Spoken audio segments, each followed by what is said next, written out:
Oh, what a chaotic morning. Oh my gosh.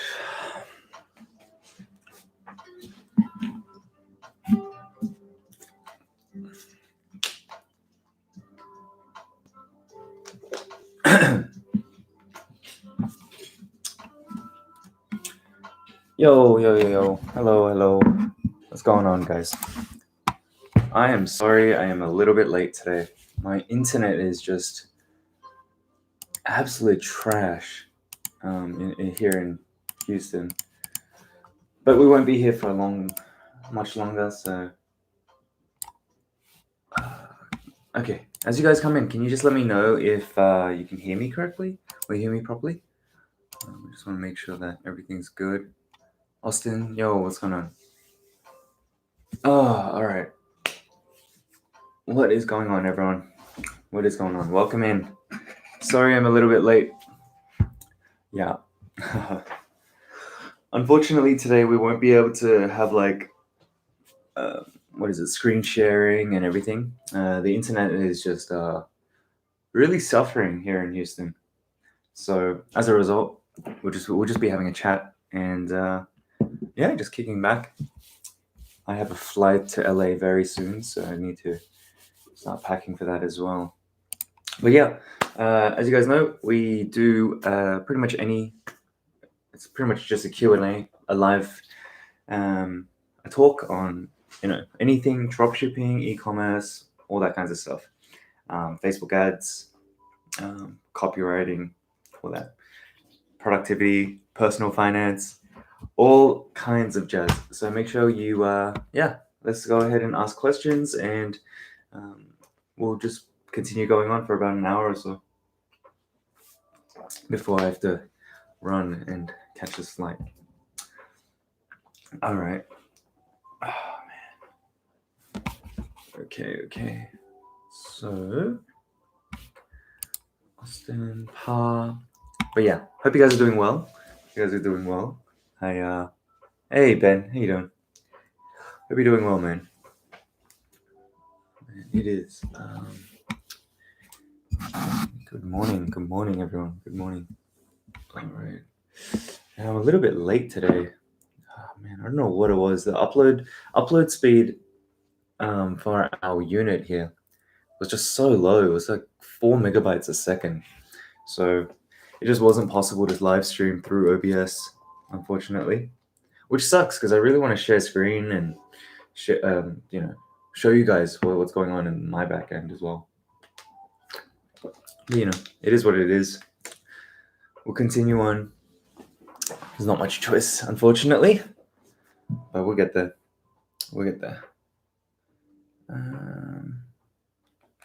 All right. So, how are you guys going in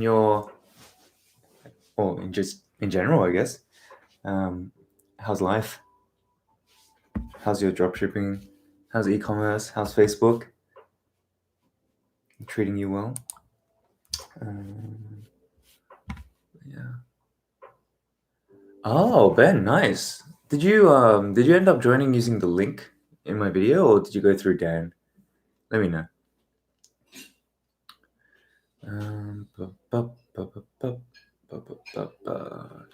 All right, sweet.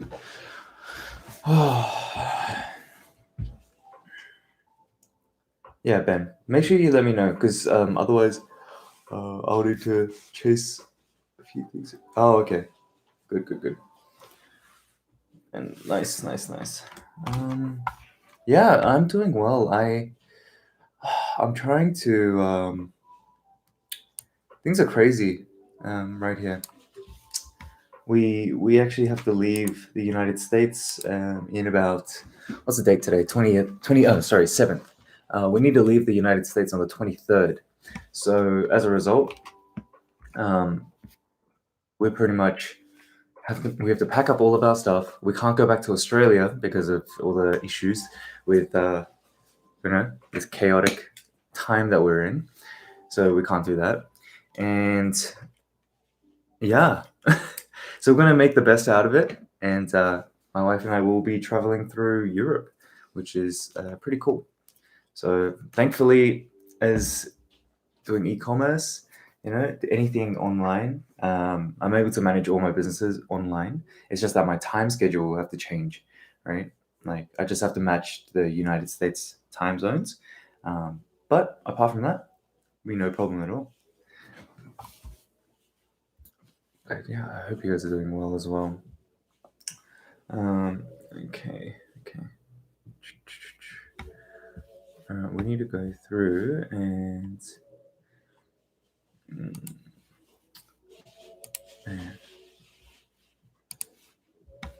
please talk about self-discipline. Yeah, sure. Walid, it's okay. So self-discipline is a funny one. So I think a lot of people have this romanticized, like this view of self-discipline. They want to have like the morning routines and all of that kind of stuff, and they look on YouTube to try to find out what other people are doing, right? Now, I think that honestly is a recipe for disaster. Like it's good to go on YouTube, figure out what other people are doing, right? But not directly copying exactly what they do, because a lot of people's circumstances and lifestyles are just so completely different that just doesn't make sense, right? So, Walid, I would say, first of all, you need to figure out, right?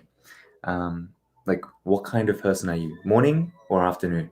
Are you If you're a morning person, great. Make sure you go to sleep at a certain time every single day so your body clock is regulated. Also, make sure you have some sort of exercise in place, right? In terms of self discipline, you need to read this book called As a Man Thinketh, right? And it pretty much talks about, there's just so many. It's a short book, it's a very, very short book. And I've just recently started reading it a lot. Pretty much what happens is the guy says, like a human's brain, like as a man's brain, or like now, let's just say, let's not generalize. A human's brain is like a garden, right? So if you have poor habits, right, and poor self discipline, like really bad self discipline, then your mind and everything alongside your life will be like it's not going to be nicely trimmed. It's not going to be nice and clean, right? It's going to be very messy, right? So the book's really, really good, but pretty much it's saying you need to think through, right? Like what you want in your life and make sure your actions follow through and back that up, right? So for example, um, I pretty much want to be like fit, right? Mentally and also physically. And even though I'm tired, right? I went to bed around 3:30 a.m. last night. Even though I'm tired, right? I also have this, what is this? I have the conviction that I wanted to do this live stream for you guys, right? So regardless of sleeping like 5 hours, I wanted to get on and do this. So yeah, hope that touches on it. Walid. Yeah, Daniel. Sweden is good too. I think we're going through a lot of the European countries. So we'll be in like Greece, Italy, Croatia, Czech Republic, UK. Right now, it's just very in the air in terms of when we're going to be able to go back home or back to the US. So as a result, we're just going to be traveling for a good 6 months or so. So that's pretty awesome. Hey, Raul's here. What's going on? Renette, how you doing? All right. So Ben, so my product is about launching in 2 weeks or so. I'm trying to make my marketing plan bulletproof. But with my product selling at 21, my minimum ROAS is... Oh. Okay, so your minimum ROAS is 2.89. That's very, very high. Especially right now with all the craziness of Facebook, even TikTok, attributions kind of being all whacked out. 2.89 is very, very high. Generally, I won't start a product unless the minimum like ROAS, right, like the break even, is at least 1.6, right? Even if it's 2, right, you can make it work by having like a loss leader kind of strategy, and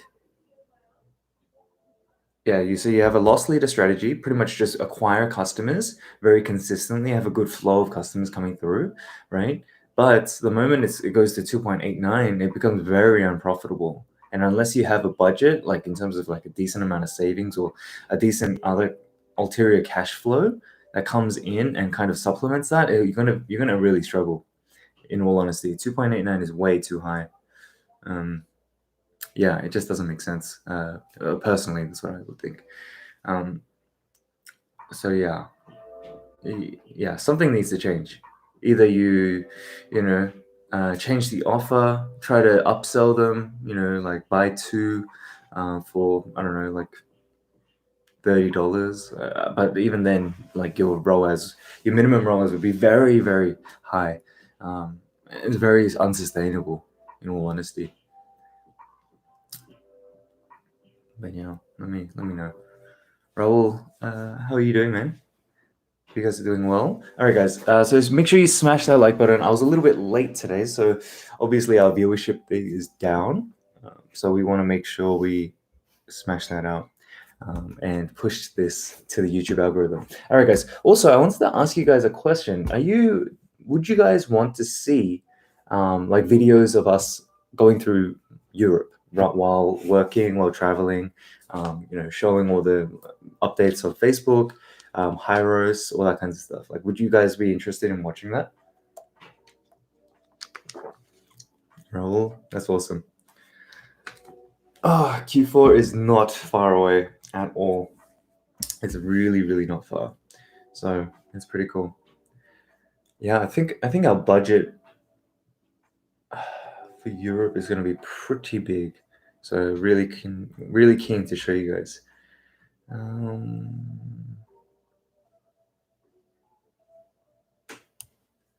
Hey, Fedor, hope you're doing well. So in terms of the VC, right? I'm a part of the team that helps you guys succeed if you guys are accepted, right? But I'm not in charge of people coming in. I'm just too busy. I just don't have that time or capacity. So I don't know. I'll probably reach out to support and ask them, because our support team is one of the best in the world. So just ask that. And yeah, but Ben, yeah, that's a really unfortunate like situation, man. Because like by having a good ROAS, you really like a low minimum ROAS, um, it's just it's just it's very stressful, right? Honestly speaking, it's very, very stressful. Ben, you really need to have a very low ROAS, because let me give you an example. One of my products, right? I think we had about 70,000 units. Sorry, $70,000 worth of inventory stuck at the port, right? It was stuck at the port, and pretty much what happened was we weren't running any ads, right? Now, as soon as it arrived, right, I just flicked on the switch, right, and then I just go on with my day, right? But because our ROAS is so low, after like I'm happy to spend $500 on the first day, right, on a consolidated campaign, and it brought back like a 4 times return. And that was like, it was very low stress. It was like very low frequency for me, right? So yeah, it's very important to make sure you know your numbers and make sure you figure out that at the very beginning. Otherwise, you're kind of in a recipe for disaster. So it's very, very hard. Yeah. Let's have a look. So Mohammed, well, while scaling to big numbers, how do you deal with creatives, and what kind of ads do we have? How much ads do we need to have in Tofu, Mofu, and Bofu? Yeah, so pretty much as you're scaling, right, you need to have a consistent flow of new creatives all the time. So going majority of times, I spend a lot of times in the top of funnel, right? Just cold acquisitions, especially right now with iOS 14. Retargeting is like absolutely whacked, right? So I focus 100% of my efforts on the top of funnel, right? Now, in terms of how many creatives, as many as you can. There's no limited number. It's like, oh, if you have 3, you'll be good. No, you need to have as many creatives as possible. You really, really, really need to have that. Like, I cannot stress that enough, because one ad might not convert, but then after your customer sees like 3, 4, 5, 6, then it's like constantly getting iterated in their heads. Your brand's going to be top of mind, and you're going to be able to convert them. You just need to have this ecosystem of marketing. Otherwise, you're really, really going to struggle, especially when you're trying to scale to large numbers, especially with Q4 coming up. Competitiveness is through the roof during this time. So you really, really need to have amazing creatives with a constant flow, right?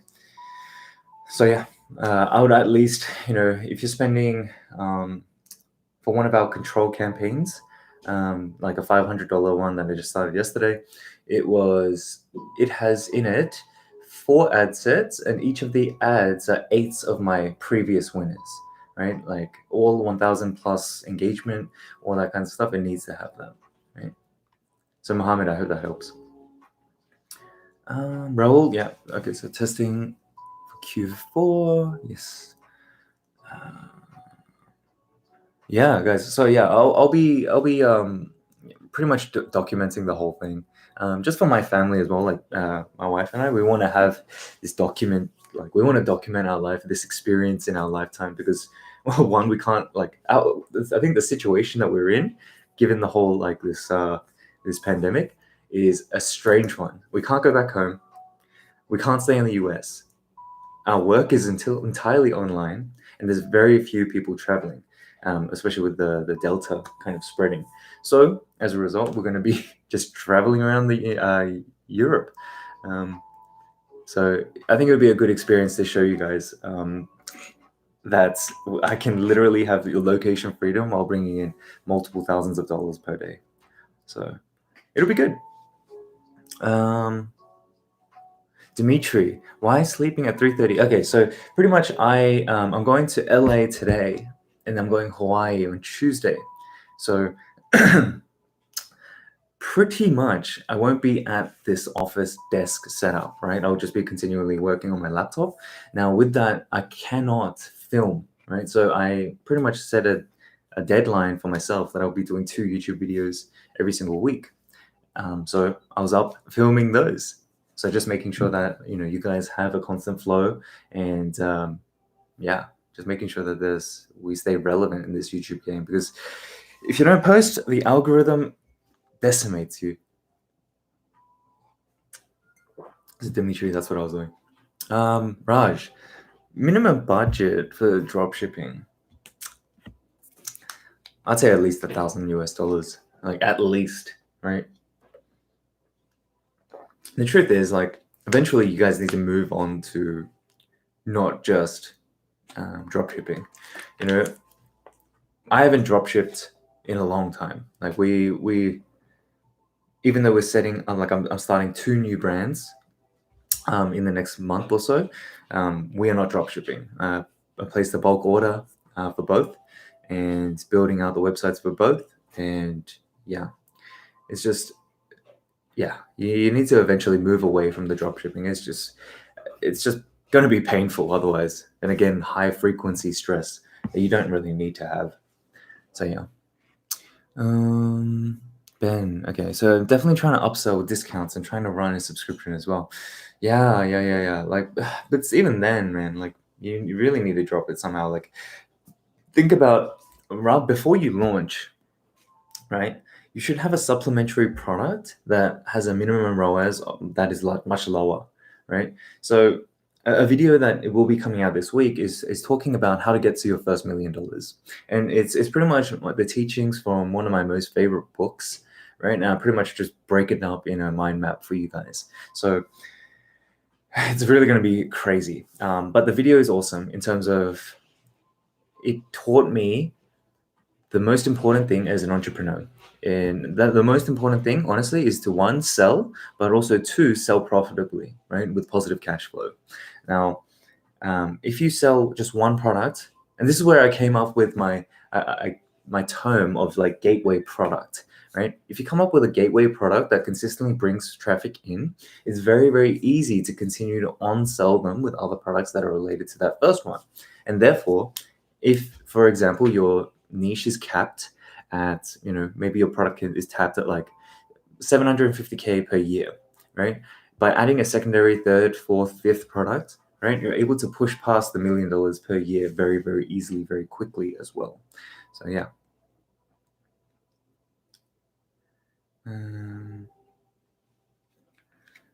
Okay, cool. What is this?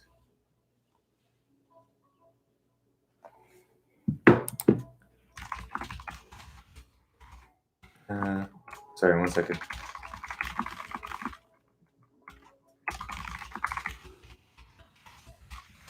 Okay. All right. So I hope that makes sense. Now the video will go through it in very, very deep detail about pretty much what you guys need to focus on to get to your first even sales, right? But yeah. Let's see. Cool.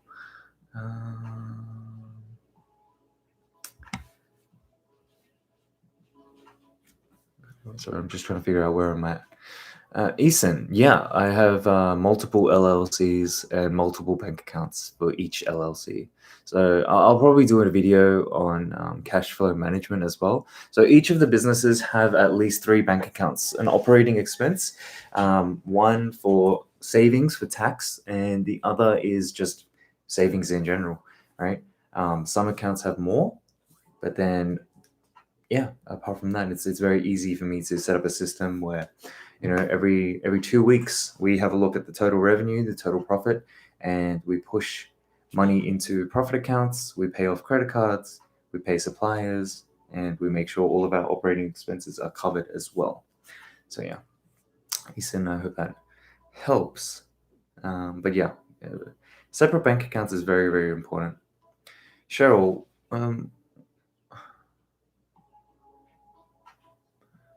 what do you do to recover those USA orders where their banks decline international transactions as a result?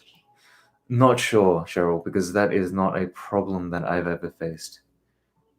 Your payment processor, you're not using you're not using Shopify.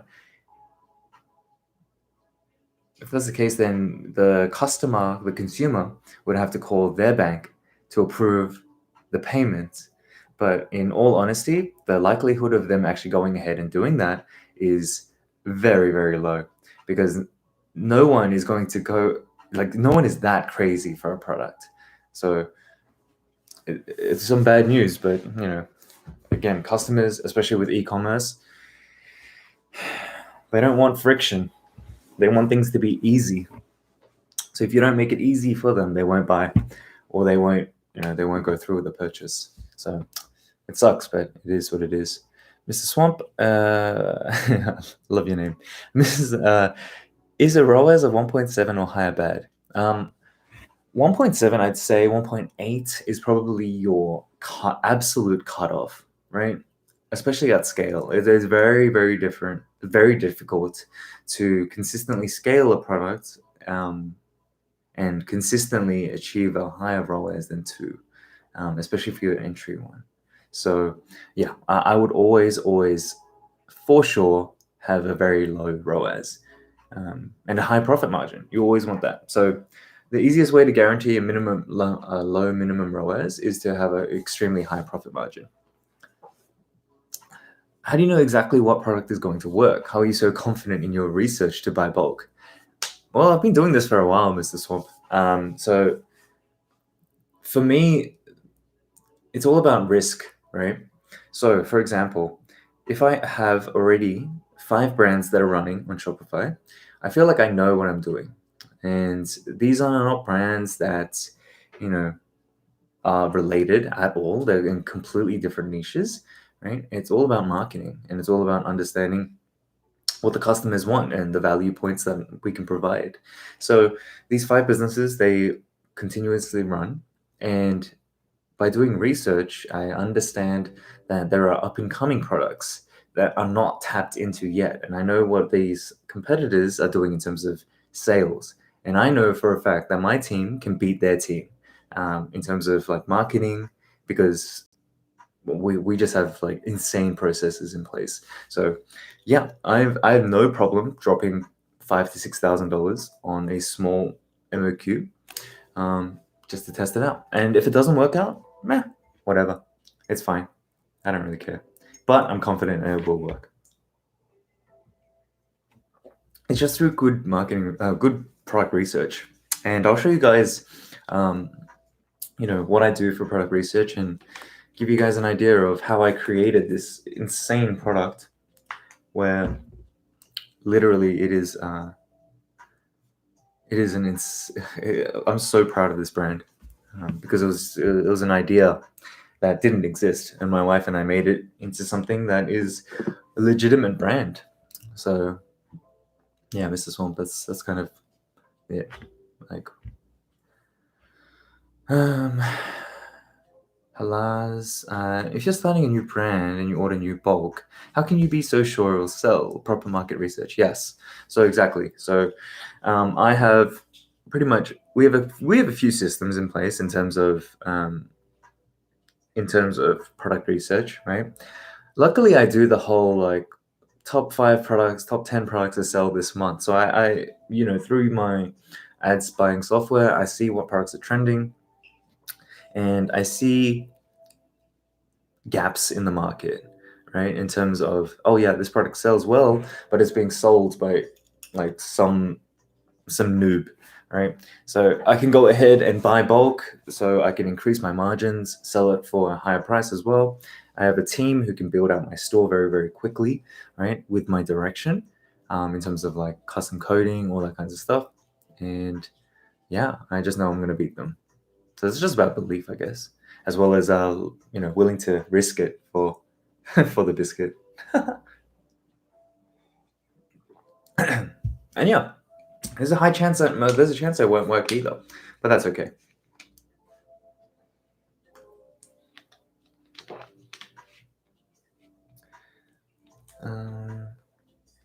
Yeah, Ibrahim, sorry, I won't be able to do it right now, just because I can't share screen.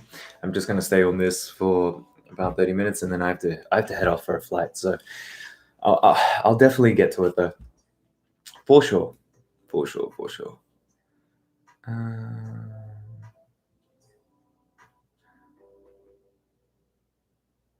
Yeah, Ben. Overall ROAS of 1.9. Yeah, at that point, it's not bad, right? It could be better, but it's a good starting point. Now, if you can try to talk to your supplier and reduce down your cost, right? Either two ways. You can either reduce down your cost of the actual product itself, or reduce down the cost of the freight, right? Both of them are great ways of increasing or decreasing your break-even ROAS. So I hope that makes sense.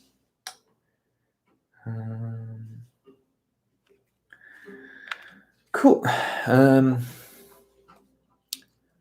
Emil, which one is better when testing creative? High click-through rate, no sales, or low?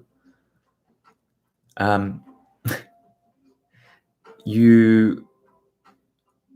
don't measure success, Emil, through vanity metrics like CPM, click-through rates, cost per click. These things are good indicators of what could be wrong with the funnel, but generally speaking, I will always take the funnel or the ad creative that it has the most sales. Now, I would argue that your creatives, right, or your testing, if you're not using some sort of like UTM tracking, third-party software, I would be almost confident to bet, right, that the actual attribution of your creatives is all going to be whacked out anyway. So you won't actually know which creative is actually profitable or not, right? Even though Facebook tells you that there are sales there, does not guarantee that the sales are actually there, because Facebook's system right now is just absolutely messed up, right? So, yeah.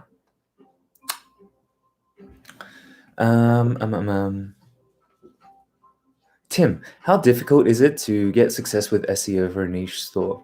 Yeah, Tim. So in terms of SEO, right, really quickly, SEO is a slow burn game, right? It's not, you have to think about lowest hanging fruits. Where are the places that you can go and focus and find the quickest success? I would almost guarantee that it's not going to be SEO, right? You need to be using TikTok, Facebook, all that kind of stuff. So yeah, SEO is something that you should think about in the long term, right, for a brand, but not one that is going to really kind of, you start it today and next month you're going to get sales. It's more like 6, 12, 18 months later, you're going to start to see traction. Aaron, yeah, I'm doing TikTok ads right now. We're spending about $500 on TikTok. We're moving a lot of our budget actually over to TikTok right now for only one of my brands. The other ones, there's no need. We're achieving a 6 times return on Facebook still, so there's no real issue between Google and Facebook. There's no real need for us to move over. Again, low friction, right? Low friction work. Mr. Swamp, I have a product idea. I'm going to target older women. My competitor targets all women. Could I still use the same prototype, or do I have to upgrade a mold? Or is my marketing for older women enough? Yeah, so it all depends on, I guess, what the value is that you're going to be providing to your customer, right? If the product itself, right, by itself without any adjustments is enough to provide good value to this older woman niche, then yeah, you don't need to create a new mold. Like, there's no need to. You can just go ahead and market to them. So yeah, but it all depends. It all depends on. And you should be able to figure this out by looking at reviews, figuring out what people are saying, and get a general understanding of the demographic that that are enjoying the product. Cheryl, I use Shopify and Stripe as my payment processor.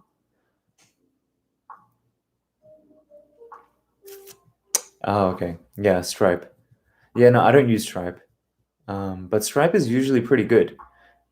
They're usually pretty good. I don't see why you get blocked if it was an international payment.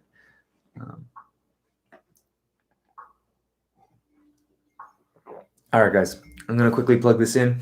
So we have 33 people in here. Can you please do me a huge favor, guys, and hit that like button so it turns blue?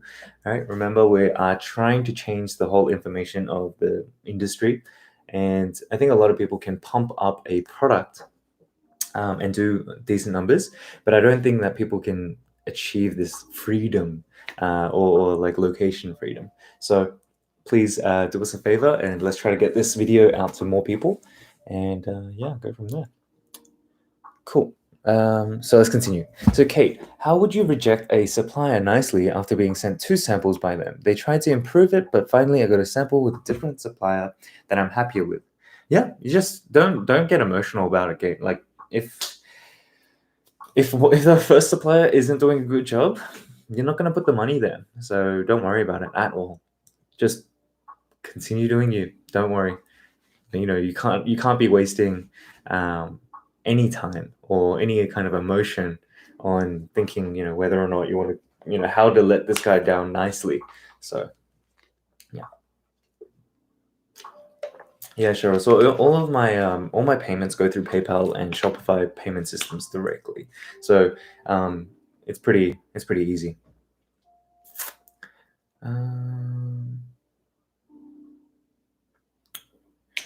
Okay. Ben, I would like to say too, this product is more of a passion of mine and not something that I'm worried about scaling. My product, yeah, Ben, I remember what your product is. So it's not bad. And look, Ben, I remember what I said when I did your product, when your store review, right? I said that this product, you could definitely easily add some digital products in place, especially if it's a passion of yours, and upsell them, right? So if you're worried about selling a product for, low 20s, just go ahead and create like something that is relevant in terms of a digital product for your consumers. So you add that on for an extra $15, $20, right, from like hours of work. And by doing that, you're effectively going to increase your average order value to about $40, right, or maybe 35, when you average it out. But yeah, that'll help you with your minimum ROAS thing. Now that I remember what product you're selling. But yeah. So Ben, I would highly recommend you do that, especially if you are, very enthusiastic about the niche that you're in. So yeah. Is there any good third-party apps we can use for Facebook ads? Ismail. Yeah, it depends what you mean about Facebook ads, third party.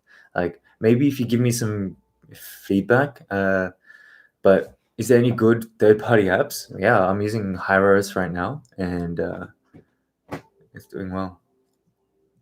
We love it. It's seriously taken our one of our stores from, I think we were averaging like 1.5K because we were low scale, right? But the moment we had Hyros, we were able to, spend a little bit more. And I think now we're making consistently like 3.6K per day, just on that one store. So pretty good. I love it. I'll be doing an in-depth Hyros video for you guys as well. But I did lose an editor. So I need to find out if I can edit these videos, these YouTube videos, whilst managing these businesses, whilst traveling. That I'm not so sure about. So the production quality of the videos in terms of like, all of these transitions and carts and all that kind of stuff, I probably just won't have time for that. I'll just go and give you guys like raw information. But yeah. Ibrahim. Yeah, Sweden. Nice. Awesome. Yeah, hopefully we can visit. Jacob's here. How you doing? How you doing, Jacob? Have a great trip in Europe. Yeah, it's not really a trip though. That's the problem. Like we literally will be in Europe for about 5 to 6 months, like minimum. So yeah, it's gonna be fun. I'm excited to give you guys content about that stuff. Is dropshipping for real, Louise? Yeah, it's been around for decades, probably before you and I were even born. So it's been around. It's a business model, right? It's just that the internet has romanticized it into something that is not entirely true, unfortunately. But yeah, it's definitely for real. Olivia, how do you keep your store funded from the beginning when you don't have a lot of money? Yeah, so it depends on how big you're going, right? So for the brand that I was mentioning before, I've personally loaned, or not loaned, injected into the business about $70,000, my wife and I. So, but it's brought back multiple thousands, well, multiple times our investment back. So more than happy to do that. We're just getting started. So yeah. Olivia, it's yeah. Again, it depends on how much you want to spend, but generally, credit cards, cash flow, is enough to sustain a small business, right? It's just a matter of if you don't have a big budget or if you don't have a lot of money, it's very you need to make sure you spend the time to not do things like you need to put in the effort. So yeah. Let's just leave it at that. um, yeah, Ben, awesome. That's good. That's good. That's good. Kate, I'm about to launch my first product ever. Do you think I should make a website for that brand right away, or should I wait to see if it takes off on Amazon first? Oh, okay. So you're doing Amazon and Shopify, I guess. Kate, the thing is, right? The audiences are different on Amazon versus on Shopify if you're going to run advertisements for it. So I think this is where a lot of people struggle. They think that just because a product sells on Amazon, they think it's going to sell on Shopify, but it's not really entirely the case. So to answer your question, Kate, yes, you should make a website for your brand straight away because why not, right? Why not have that buffer? So when people find you on Amazon, they might want to see, does this person actually, or does this brand actually have a website? Is it legitimate? And that's going to really play a big part in terms of your conversions, right? Everything on the internet is transparent. If you can't back up what you're saying, don't do it in the first place. So yeah, but put your website in. Olivia, yeah, I answered your question. I'm not sure what you mean. how do you keep your store funded from the beginning when you don't have a lot of money? And my question, or my rebuttal to that was, it's very easy. Credit cards, good cash flow management, and also being very prepared in the market, knowing that, knowing your numbers, knowing how much you can spend for acquisition of a customer, right? But it also depends. Like, you need to give me some more information. Are you buying a small quantity of inventory? Are you drop shipping? Are you doing FBA? Are you doing Shopify? There's a lot of different variables here. But as an entrepreneur, or if you're looking to start this, be prepared to put a lot of your own personal funds into the business so that it stays afloat. 95% of businesses actually fail. So yeah.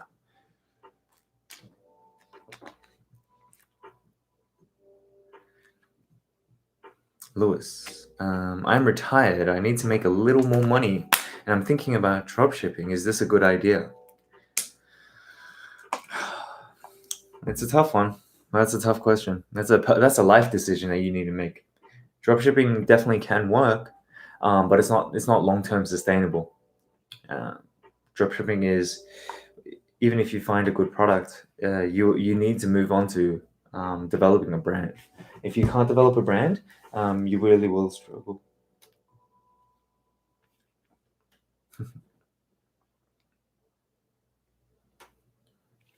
Um,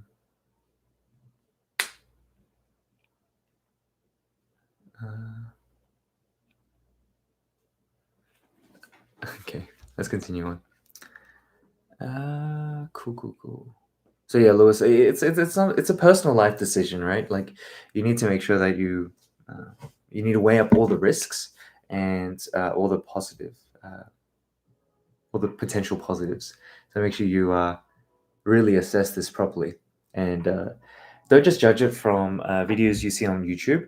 Um, you need to sit down and really have a deep think about this, because it's a life decision that could really affect you. So mm, yeah. Cute dog. What are all the ways that you advertise your brand? For example, do you only advertise on Facebook, or do you also message random stranger? Thank you for reading. I'm not sure what you mean about messaging random strangers. We don't do that. But the way we do our advertising is primarily through Facebook and Google Ads, right? So we acquire a lot of our customers through those funnels, right? And then we continue to market to them on the back end using SMS and email marketing, right? Because right now, and like for other brands, right, we're using TikTok, but some brands, it's not relevant at this point. We just haven't seen a need to move over. So yeah. But yeah, primarily Facebook, primarily Google, and we use Amazon as well to kind of add another sales channel. But yeah, it's pretty good nonetheless. Nonetheless, it's pretty good. I'd say, like, if you want to get started, Facebook is great, but using my very intentional testing strategy, as well as TikTok. TikTok's not bad either, but TikTok attributions are all whacked up too. So there's a lot of issues there, but definitely TikTok is one of the most downloaded apps in the United States. So yeah, it really is awesome. Okay.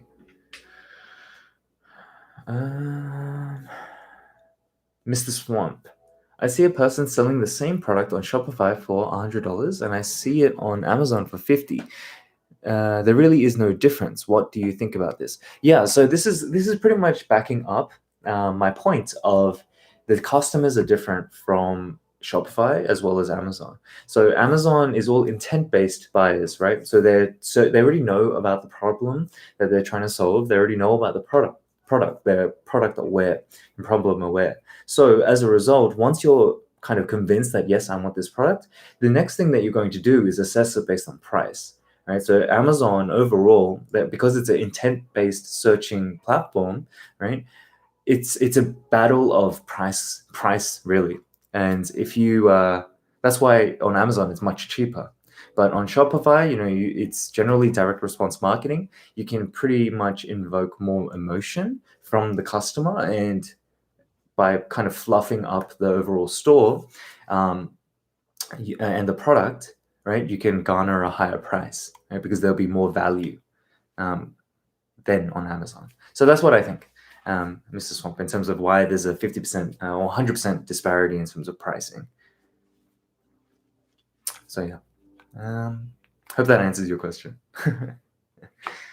But I think that's what a clear misconception that a lot of people have, right, in the dropshipping field, right, that dropshipping is easier than Amazon. I would honestly argue that FBA is much easier to get started, especially if you just focus on the numbers. But it's not long-term sustainable because there's a lot of copycats that can come in.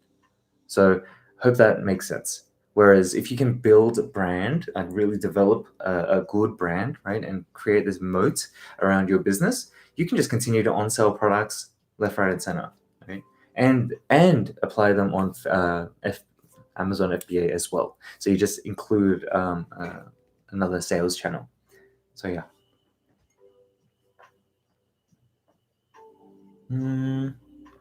Tyler, how are you doing? Is it difficult to optimize a new pixel after the iOS update? Yeah, well, it's just a tough time for Facebook overall, right?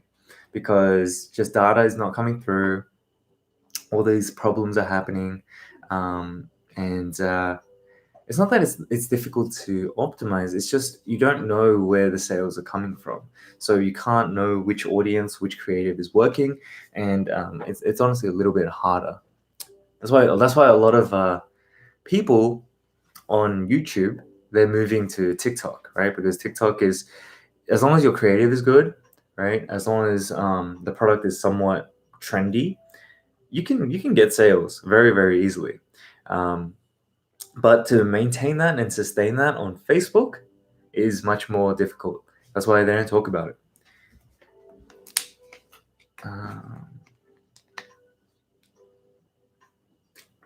So Tyler, I hope that answers your question. What marketing and e-com books do you recommend? So there's a few. First one is straight like Ready, Fire, Aim, and Ben, I'll be doing a summary of like the first component of that book. I think either releasing on Tuesday or Thursday. It's just a simple screen share on my end, and it really just it will change the way that you think about business. Well, for me, it has anyway. The book pretty much goes in between 0 to 1 million, right? And it will go from 1 million to 5 million, then 5 to 10, and then 10 to 100. So it's all these different life stages of business, right? And it helps you to figure out where you need to be focusing your efforts on. So Ben, I highly recommend that. The other book that I recommend is Shoe Dog. Shoe Dog is the biography of the Nike founder, and it's going to show you like the level of tenacity that entrepreneurs need to have in order to make some sort of success. Now that guy is a little bit different because he's he's a beast in itself. But even if you capture like a portion, like a fraction of his tenacity and his motivation, right, you can make you can be really, really successful on this. Lewis, can I develop a branded general website? I generally wouldn't recommend a general website. It's just not ideal, in all honesty. But you can try it. Like, well, given your circumstance, I'd probably say you shouldn't do it. You should rather focus on products that will provide immense value for more people. So yeah. Ibrahim, if my supplier I've ordered the samples from and they don't agree to dropship, what do you think the best way to solve this is? So there's a few things. If you're completely adamant on starting with dropshipping, you can find other suppliers for this, 100%. You can definitely find other suppliers. So you can do that. Or if you're a little bit more convicted about the product and you have more confidence about it, then you can go ahead and just order a small MOQ. And handle through that. The other alternative is you can order the small MOQ and then set it up on Amazon FBA. And then there's no reason why you can't use FBA to fulfill your products as well. So that's an amazing way to do it too. So yeah, I hope that helps you, Abraham. There's a multitude of ways. Mohammed, how do you see Facebook ads after 1 or 2 years?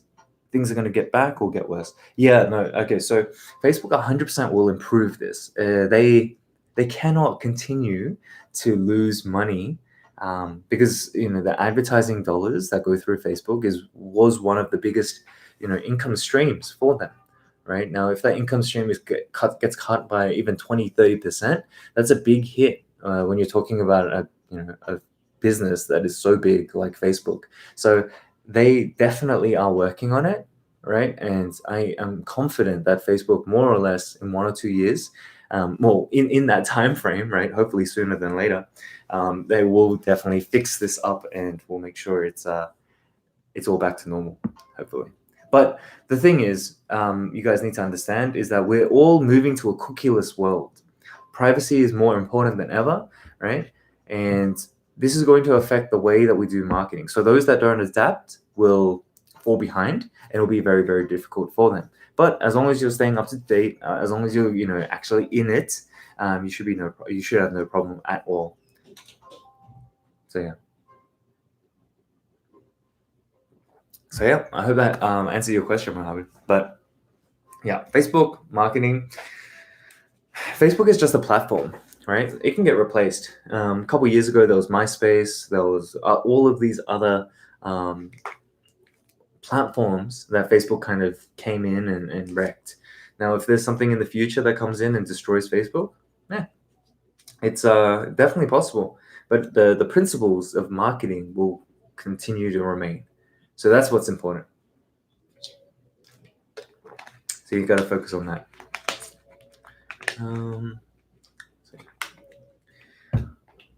Okay. All right. Let's see. Jason, how you doing? Hope you're doing well. Welcome in. Yeah. Okay. While we do this, I am going to go check our ads. I wish I could show you like the back end of Hyros and all this kind of stuff, because I don't think anyone talks about it. And it's super, super important for you guys to understand how the advertising plane is right now, like what it looks like. Because if you don't know, it's very, very difficult. On AliExpress, the rating system for vendors is by stars. How do you find the above average ones out? Lewis, you just filter by stars. I just filter suppliers by 5 stars. But again, I don't use AliExpress very often anymore. Very familiar with the system, but yeah, definitely, yeah. Tekva 360. The minimum amount I would recommend for anyone is about $1,000. Now, to start a business for $1,000 is honestly ludicrous, and that's just how it's just a testament to how amazing of a lifetime that we're living in. Previously, you'd have to spend multiple thousands or tens, even hundreds of thousands to set up a brick and mortar store. Right? And even then, there would be a very high chance of failure. So I think $1,000 is a very, very low bar. So yeah. Okay, so we're starting to get questions again. So I'm going to go ahead and jump straight over here. Mohammed, yeah, look, it's not like it is difficult, right? But it's not impossible. Right, because the thing that Mohammed, you need to. It all depends on your perspective. If you say, okay, Facebook is difficult right now, sure, it is difficult right now. But at the same time, a different way to think about it is, if it's difficult for me, it's also going to be difficult for everyone else that's in the market. Everyone is flooding TikTok right now, so there's a lot of content. There's a lot of there's a lot of junk that's flying around. So if you can focus in on improving your marketing messages and using Facebook when everyone else is leaving Facebook, then yeah, it's a great place to be. So yes, it is difficult, but it's not impossible. Right? We are still running all of our businesses on Facebook as well as TikTok and supplemented by Google. And it is an awesome, low friction workload that we have right now.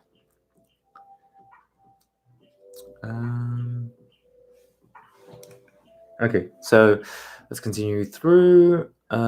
Jason is asking, I'll be doing my Facebook ads soon once I get my samples and my videos for my ads completed. Do you think it's easier for me to start off as a newbie since Facebook is going through a change? Yeah, look, I think despite the changes made on Facebook, it is still a great platform to get started, right? It is the king in terms of people. They're just overall, in terms of consumers, more people are on Facebook. Well, actually, I don't want to say the wrong thing. Facebook still has like a lot of people, right? Now, if you supplement Facebook with TikTok, that's probably the best thing that you can do, right? Organic TikToks, got constantly posting, doing creative testing through organic TikToks, and then applying that on Facebook, and then also using TikTok ads. That's a great place to start. So, Jason, I wouldn't. I would kind of realign your mindset in terms of, yes, it is. It is a little bit more of a more difficult scenario or situation to be in as a beginner, but overall, right, the opportunities are still there. So I would highly encourage you to just think, everyone else is struggling too. There's no reason why I can't do better than them. So if you have that and kind of look at the silver lining, you're going to do an amazing thing. Seriously. Okay, do you need a warehouse or office space to ship if you sell on Shopify too? How did you do it first? Sorry, how did you do it when you first started out with FBA? Okay, so it depends on, I guess, when I first started out, right? The product that my wife and I designed, we launched on FBA first. So our MOQ of 500 went straight to FBA, Amazon.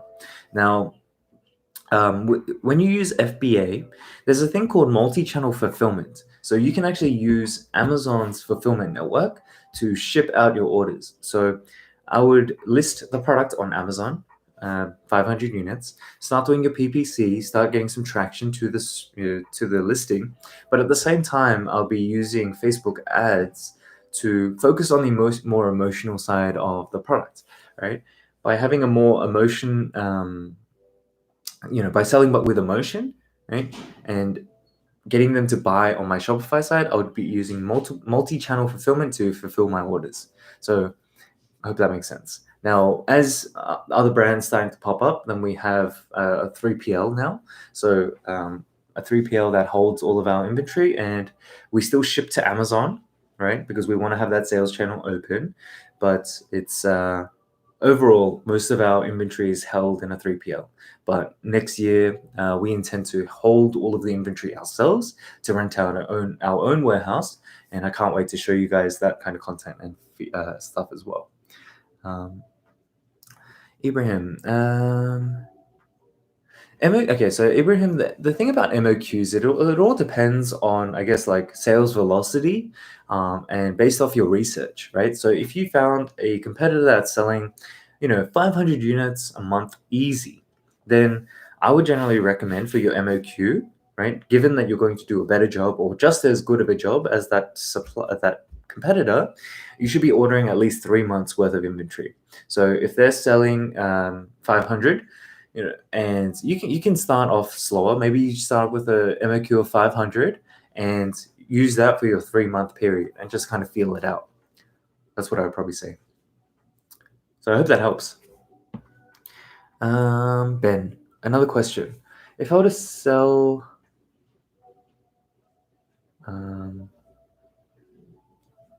just show a PDF though. No. Okay, so Ben, this is completely different. So what you would do, right, is to sell initially the planner, right? You would go ahead and have that as your initial product. Now, secondly, you would use an app like one-click upsell or something, and you would say, do you want to buy this productivity course or productivity something for a low price of $20, $30, right? And it's got this many hours of content, it's got this many planners, it's like this much value. So that's what we call value stacking, right? You continue to stack the value with that digital product and you continue to on-sell them. So if they don't buy through that one-click upsell pop-up, then you sell them through your emails, you sell them through your SMS backend, right? And yeah, and you just continue to sell or send emails about this. So yeah, hope that makes sense, Ben. Lewis, I have a Shopify store and not really doing anything with it, but I would really like to start a business. What do you suggest I do to get started?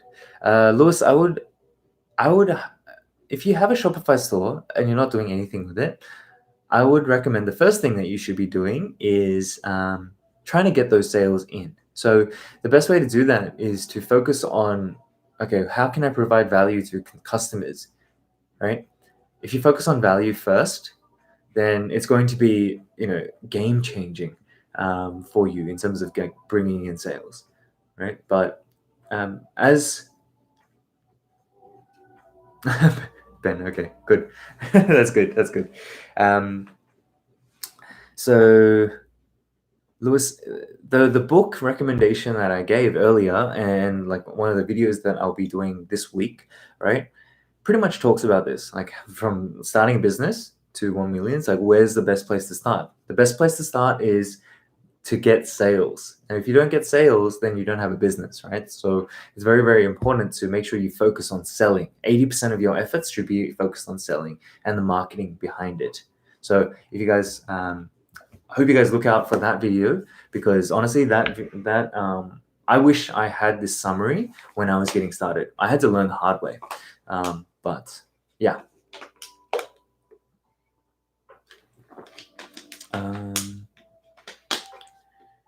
Okay. Ibrahim, I've actually always felt more secure to buy a bulk order and sell from there, especially with this product and brand. And as you also like the idea around the product. I actually can't remember the product, but yeah, generally, having MOQs are always safe, provided you do the research, right?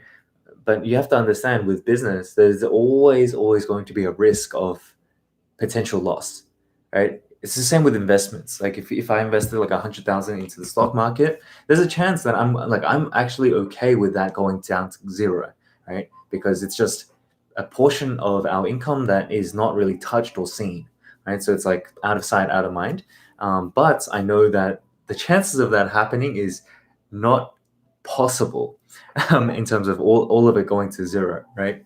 So, and the likelihood of year-on-year gains of like an average of 10% is going to be more likely than the whole value going down to zero. So I'm more than willing to, after assessing the risk, put that money there. So I hope that, Ibrahim, I hope that answers, like, kind of helps you to gain a perspective on MOQs, risk tolerance, and all that kind of stuff. But yeah, okay. Alrighty. All right, guys. Well, we have pretty much just crossed the 1 hour mark. Make sure you also hit that like button, right? Because we always want to get this information out there to as many people as possible. And I will pretty much end the live stream here. But Mohammed is just quickly asking a question. I don't recommend general stores. I'm more of you should be starting dropshipping as a way to develop a brand, not using dropshipping as a way to sustain your lifestyle, if that makes sense. Okay, so make sure you guys do that, and yeah, focus on brands, guys. It's the easiest way to achieve and maintain a very consistent kind of low friction business. So do that. Okay, so yeah, guys, I need to head. I need to go and pack and get ready for LA. So I'll see you guys very, very soon. Thank you guys so much for the support. I appreciate it so much. And yeah, make sure you subscribe, and I'll catch you guys next time. But yeah, I'll catch you guys. Bye.